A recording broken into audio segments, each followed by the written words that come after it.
పరిస్థితులు ఇప్పుడు ఓటమికి కారణాలు ఏంటి? అంటే ఆల్మోస్ట్ ఆల్ మైనస్ అన్నట్టు దానికి కారణాలు ఎందుకు ఏమంటారు దాన్ని?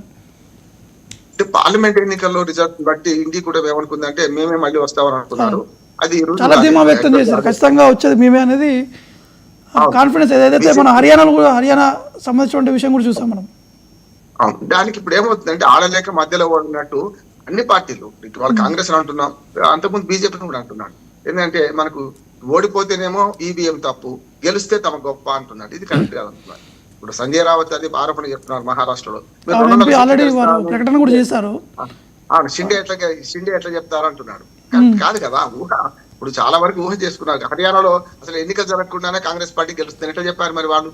ఇవన్నీ ఎట్లా ఉన్నాయి అంటే పరస్పరం వాళ్ళు అంగీకరించిన విషయాలన్నీ పార్టీ అధికారంలో ఉన్నప్పుడు ఒక మాట, అధికారంలో లేనప్పుడు ఒక మాట మాట్లాడుతున్నాను నేను అంటున్నాను. గతంలో జిఎస్టీ విషయంలో అదే, అంతకుముందు ఆధార్ కార్డు విషయంలో అంతే, ఈవీఎంల విషయంలో అంతే. ఈవీఎంలు ప్రవేశపెట్టింది ఏంటి? కాంగ్రెస్ పార్టీ. ఆనాడు బాగా వ్యతిరేకించింది ఏంటి? బీజేపీ. అట్లాగే మనకు ఆధార్ కార్డు ప్రవేశపెట్టింది కాంగ్రెస్ పార్టీ, వ్యతిరేకించింది బీజేపీ పార్టీ. జిఎస్టీ ప్రవేశపెడదామనుకుంది కాంగ్రెస్ పార్టీ, వ్యతిరేకించింది బీజేపీ పార్టీ. వీళ్ళు అధికారం రాగానే తారుమారు, అభిప్రాయాలు తారుమారు అవుతున్నాయి. అంతేందుకు మనం 3 వ్యవసాయ చట్టాలు కూడా మనకు బాగా దేశవ్యాప్తంగా ప్రభావం చూపెట్టిన 3 వ్యవసాయ చట్టాలు కూడా కాంగ్రెస్ పార్టీ తన మేనిఫెస్టోలో పెట్టింది, బీజేపీ వ్యతిరేకించింది. ఇప్పుడు బీజేపీ సరే మొత్తం మీద ప్రజాందోళన గమనించి ఊరుకున్నాం. ఇట్లా చూసుకుంటే మనకి ఏంటంటే పార్టీలు ఒక స్టాండ్ మీద నిలబడ్డం లేదు. అంటే వాళ్ళు అంగీకరించిన అంశాలనే మళ్ళీ ప్రతిపక్షాలు రాగానే వ్యతిరేకిస్తున్నారు. అందుకని ఈవీఎం ఆరోపణ కూడా ఇది అంటున్నాను నేను. ఎలక్షన్ కమిషన్ ఛాలెంజ్ చేస్తుంది కదా, మీకు ఎక్కడ ఆధారాలు ఉంటే తీసుకురండి, చెప్పండి. అన్ని అనుమానాల ప్రాతిపదిక మీద, అపోహల ప్రాతిపదిక మీద మేము తీర్పు చెప్పలేమని సుప్రీంకోర్టే స్పష్టంగా చెప్పింది కదా.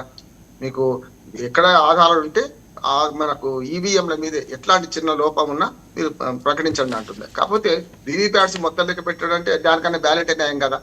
ఎప్పుడైనా ఒక మార్గాన్ని సుగమం చేసుకుందామా, లేకపోతే పాత పద్ధతికి పోదామా అని. ఇంకోటి ఈ మధ్యన కాంగ్రెస్ పార్టీ ఆరోపణ చేస్తుంది విదేశాల్లో వాడడం లేదు కదా. విదేశాలు మనకన్నా గొప్పకునే. మనం చూసి అమెరికా ఎన్నికలు ఈసారి మంచిది ఇంకా నయం. అప్పుడెప్పుడు 2000 సంవత్సరంలో అయితే అల్గోరే ఓడిపోయిన ఆయన గెలిచిన ఆయన ఒప్పుకొని, ఓడిపోయిన ఆయన ఒప్పుకునేదాకా ఆ అధ్యక్ష ఎన్నికల్లో ఎవరు గెలిచారో ప్రకటించలేదు.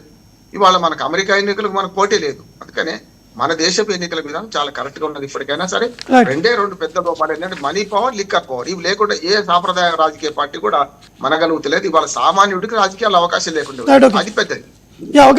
శ్రవణ్ కుమార్ గారు ఉన్నారు బీజేపీ నుంచి. శ్రవణ్ కుమార్ గారు ఆల్రెడీ